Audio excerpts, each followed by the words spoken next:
Boa noite, começar agora, tá bom? É a hora que deu para começar é agora. Estou iniciando, vou fazer primeiro a minha prece inicial aqui.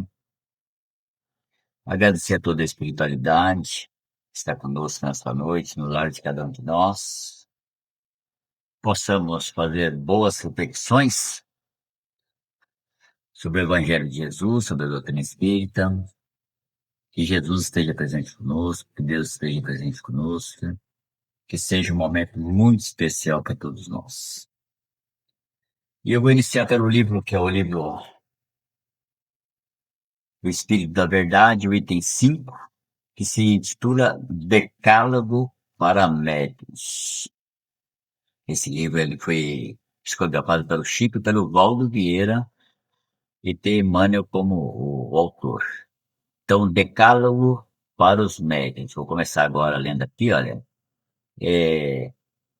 Esse item ele vai elencar 10 itens, né, que o André Luiz considera assim, muito importantes para quem é médium. Então, quem exerce a mediunidade na vida, né? Esse texto é muito importante. Começa assim, o item 1. Rende culto ao dever. Não há fé construtiva onde falta respeito ao cumprimento das próprias obrigações. Então, quem é médium tem que entender isso aí, que o médium tem que cumprir os deveres, tem que cumprir as obrigações. Então, muitas vezes a gente fica reclamando do que o outro faz, o que esse faz, o que aquele faz, mas mais importante é se preocupar com o outro é se preocupar com os nossos deveres e cumprir os nossos deveres. 2. Trabalhe espontaneamente. A mediunidade é um arado divino que o óxido da preguiça enferruja e destrói. Então, trabalhe espontaneamente. Entenda que a mediunidade, exercer a mediunidade não pode ser uma obrigação. Tem que ser uma coisa que a pessoa tem que sentir felicidade em exercer, em produzir. E entender que você tem que estar em ação, em atividade, porque se você não estiver em atividade, infelizmente a mediunidade é, como fala aqui, ela enferruja, né? O óxido da preguiça enferruja e destrói a faculdade mediúnica da pessoa. 3. Não te creias maior ou menor. Como as árvores frutíferas espalhadas no solo, cada talento mediúnico tem a sua utilidade e a sua expressão. Muitas vezes nós queremos ter a mediunidade que o outro tem. Ah, se eu tivesse a mediunidade do Chico. Ah, se eu tivesse a mediunidade de fulano de tal. E isso não é uma coisa boa, por quê? Porque cada um tem aquela mediunidade que necessita para que na sua encarnação possa, né, realizar coisas boas, que possa aprender o que tem que aprender. Esse é o objetivo da mediunidade. Então, não importa a mediunidade que a pessoa tem, cada um, dentro da sua mediunidade, tem que procurar fazer o melhor. Não esperes recompensas no mundo. As dádivas do Senhor, como sejam o fulgor das estrelas e a carícia da fonte, o lume da prece e a bênção da coragem, não tem preço na terra. Então não adianta ficar esperando recompensa no mundo, tá certo? A gente tem que entender que a mediunidade é muito importante ser exercida e dos resultados disso a gente deixa nas mãos de Deus.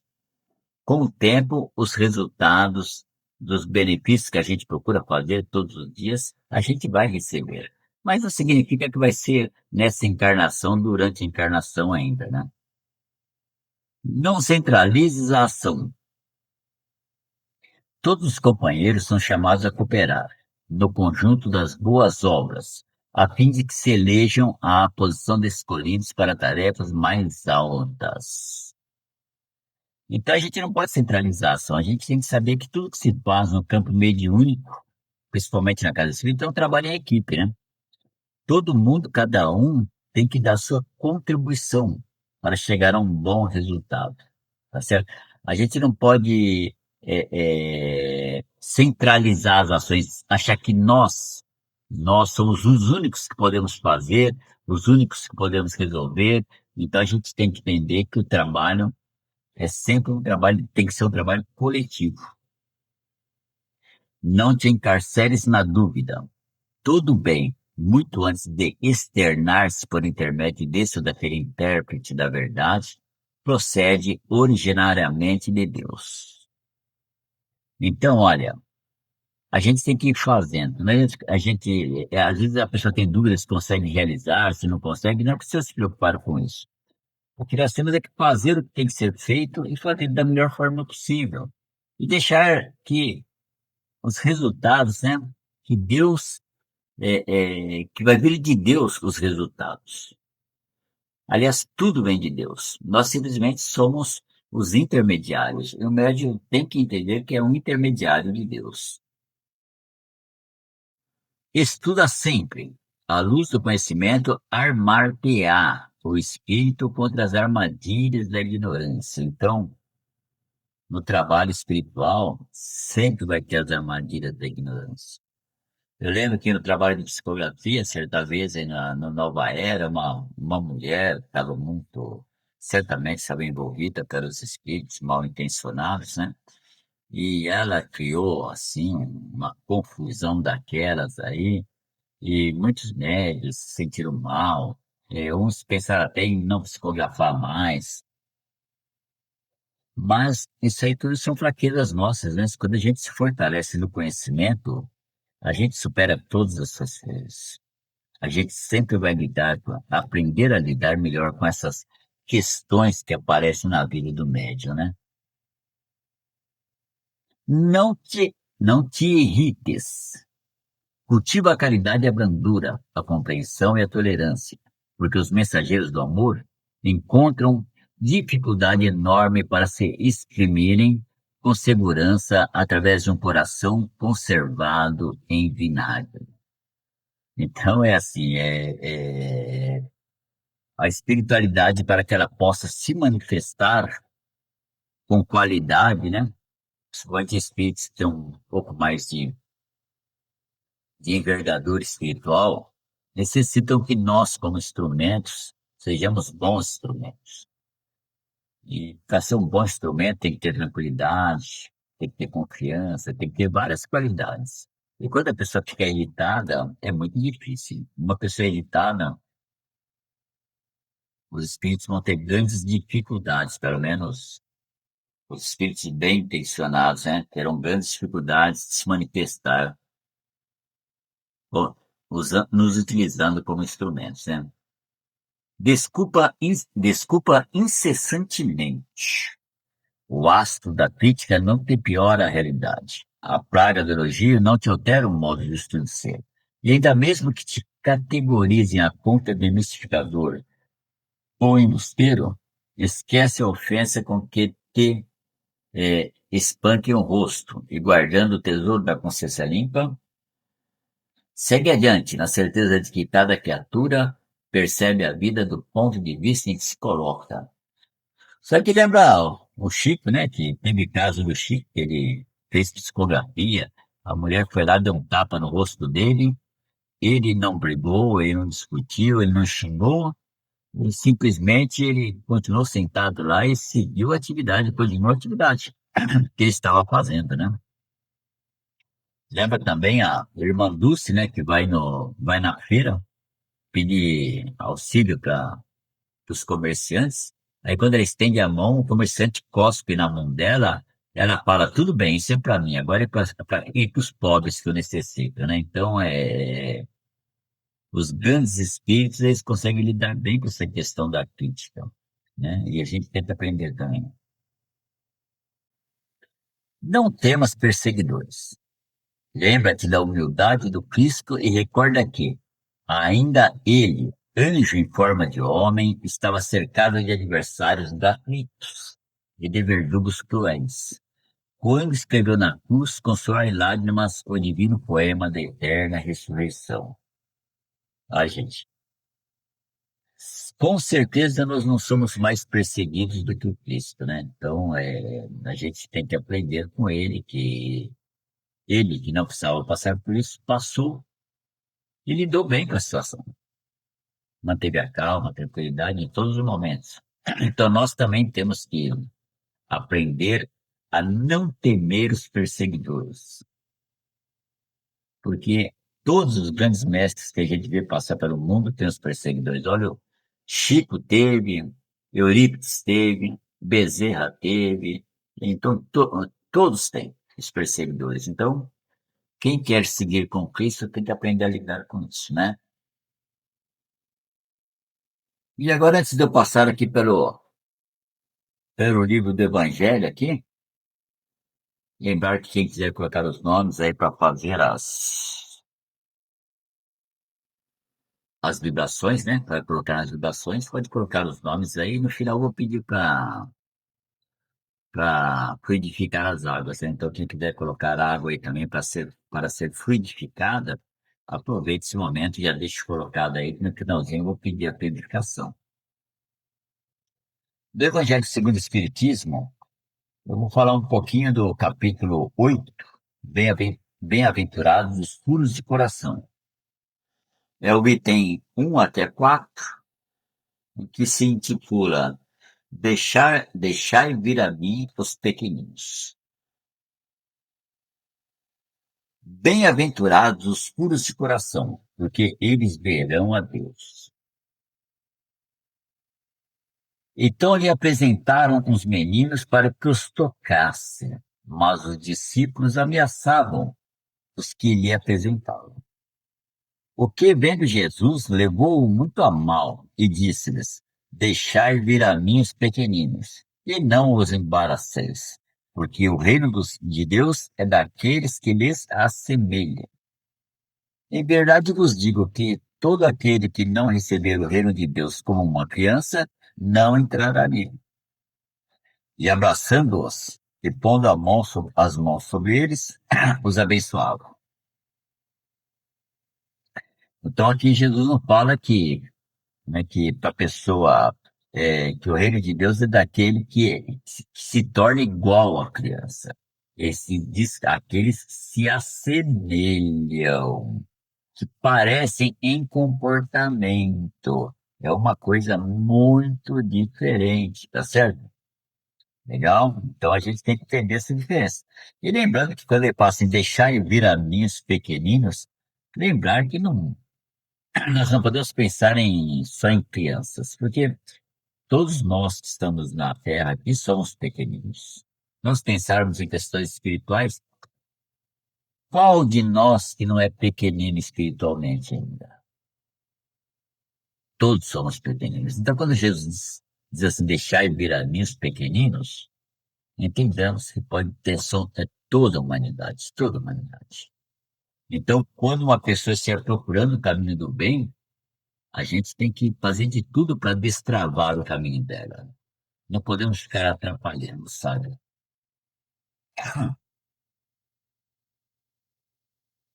A pureza de coração é inseparável da simplicidade e da humildade. Exclui todo pensamento de egoísmo e de orgulho. Eis porque Jesus toma a infância como símbolo dessa pureza, como já a tomara por símbolo da humildade. Então, pureza é inseparável da simplicidade e da humildade. Aliás, para você ter pureza de coração, você tem que ser humilde e tem que ser simples. Porque senão você não vai ter pureza de coração, não é verdade? Tanto podemos dizer até que para ter pureza de coração mesmo, de verdade, pureza, né, de verdade, talvez na Terra tenha sido quase só Jesus mesmo, né? Para ter essa simplicidade total, essa humildade. Talvez Francisco de Assis tenha chegado mais perto dele, né? O Chico, nosso amigo, grande amigo Chico, né?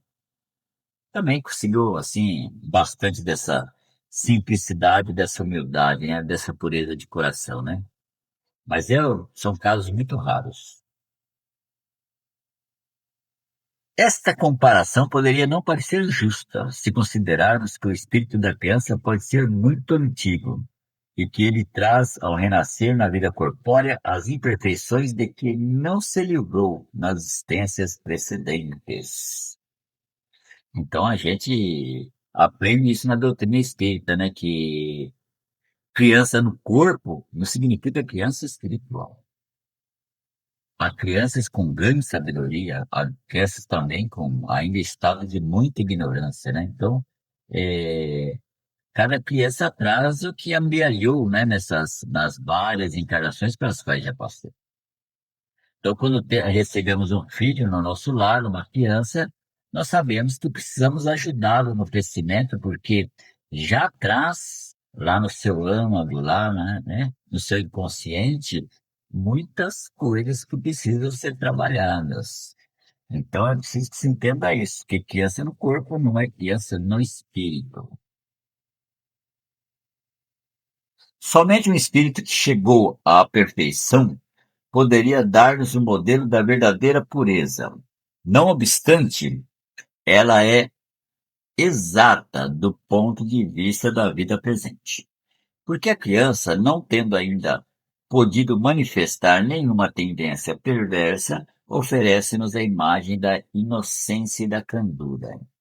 Aliás, Jesus não diz de maneira absoluta que o reino de Deus é para elas, mas para aquelas que se assemelham, certo? Então, a gente tem que entender essa diferença. Criança, quando Jesus fala de criança, de pequeninos, não está falando da criança no sentido de corpo pequeno, está falando no sentido de que a criança ela é um espírito assim que não guarda raiva, por exemplo. Você põe 5, 6 crianças brincando, elas brigam, discutem. Você vai lá, você conversou com elas, daqui a pouco elas estão todos brincando novamente. Elas não ficam guardando raiva, ódio, revolta. E não ficam preocupados com as coisas do mundo que nós adultos nos preocupamos. Elas vivem a vida de uma forma bem simples mesmo, né? Qualquer coisa para uma criança é algo para ela brincar e se divertir. Então a criança é muito diferente de nós adultos. Mas se o espírito da criança viveu, já viveu, por que não se apresenta ao nascer como ele é? Tudo é sábio nas obras de Deus. A criança necessita de cuidados delicados, que só a ternura materna lhe pode dispensar. E essa ternura aumenta diante da fragilidade e da ingenuidade da criança. Então, isso é uma grande verdade, sabe? Então, a criança vira o mundo nessa aparência frágil, dócil. Isso faz com que a mãe, principalmente, ame mais o filho, sabe? Principalmente se já tiver entre eles alguma dissidência do passado, essa situação de mãe com uma criancinha bem frágil vai fazer com que vai quebrar essas algemas de ódio do passado. Então, Deus fez uma coisa que facilita transformar o ódio do passado em amor no presente. É assim que funciona, tá certo? Então é muito importante a criança nascer nesse estado mesmo, assim, frágilzinha, pequenininha, né?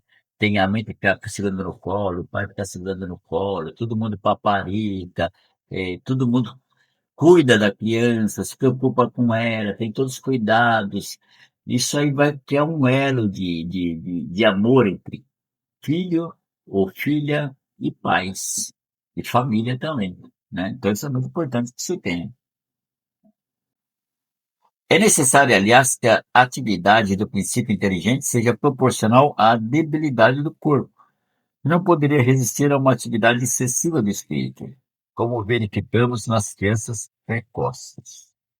É por isso que aproximando-se à reencarnação, o espírito começa a perturbar-se e perde pouco a pouco a consciência de si mesmo. Tá certo? Então, assim, a criança, quando ela reencarna, ela está podemos dizer assim, num estado assim de perturbação, né? A gente chama de estado de perturbação. Isso vai seguir e vai diminuindo aos pouquinhos até ela chegar aos 7 anos, mais ou menos. Então, criança de 6 meses, tá mais perturbadinha, 1 ano, 2 anos, e tá aprendendo também a lidar com o corpo. Nós temos que entender isso, né? Que o corpo é uma máquina, que quando você reencarna, você vai ter que aprender a mexer com as mãos, vai ter que aprender a andar, vai ter que aprender a caminhar, correr, pular. Então, isso é aprender a dominar o corpo físico. Aí, quando chegam aos 7 anos, aquela perturbação da fase de nascimento já praticamente se dissipou. Já aprendeu a administrar melhor o corpo. Aí, então, entra numa outra fase da vida, né? Vai entrar numa fase que aos pouquinhos vai começar a recapitular aquelas características que já tinha em anos passados, né? Isso vai fazer muita diferença, né? Tá certo? Isso vai fazer muita diferença. Então, é muito importante essa fase que a criança está pequena, né?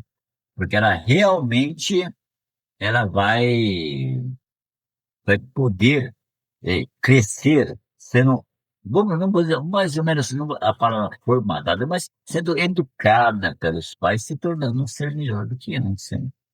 Então, quando Jesus fala eh, que aqueles que se assemelham às crianças são dignas do reino do céu, está falando da característica comportamental e a forma como a criança age em relação à coletividade, né? Que é diferente dos adultos, né? Eu vou agora fazer as nossas orações. Quem colocou água aí, né, para fluidificar, vou fazer a fluidificação. E quem estiver mentalizando alguém, né, que gostaria que recebesse essas vibrações, que mentalize a pessoa na hora que eu deixar o espaço para isso, tá bom? Então vamos nesse momento, vamos nos conectando com a espiritualidade presente nos lares de cada um de nós. Vamos nos conectando a Jesus, nos conectando a Deus, para podermos, primeiramente, envolver o nosso querido planeta Terra em luz, em paz, em amor, envolvendo todos que estejam doentes, que estejam em dor, que estejam em sofrimento, para que possam ser auxiliados nas suas necessidades.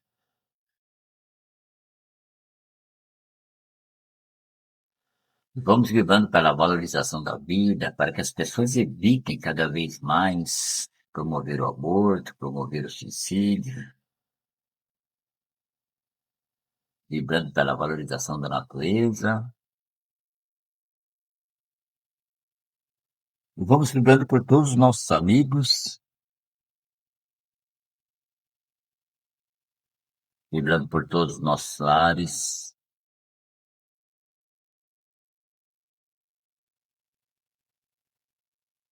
e deixando uma vibração, né? Agora é muito importante isso, deixando uma vibração para cada um. Vive por alguém que gostaria que recebesse essas vibrações nesse momento.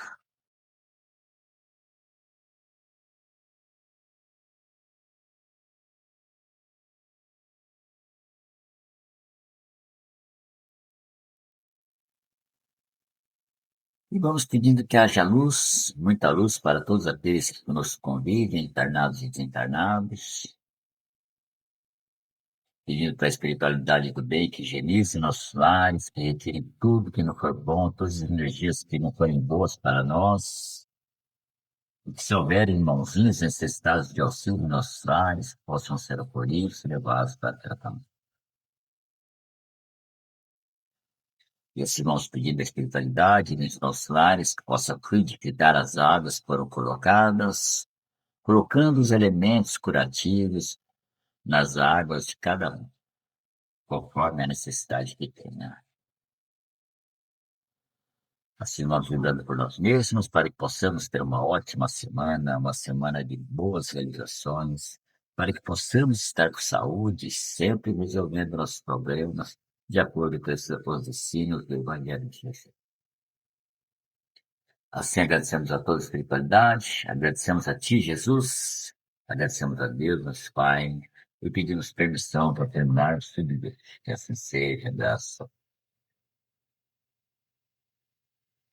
Muito obrigado a todos.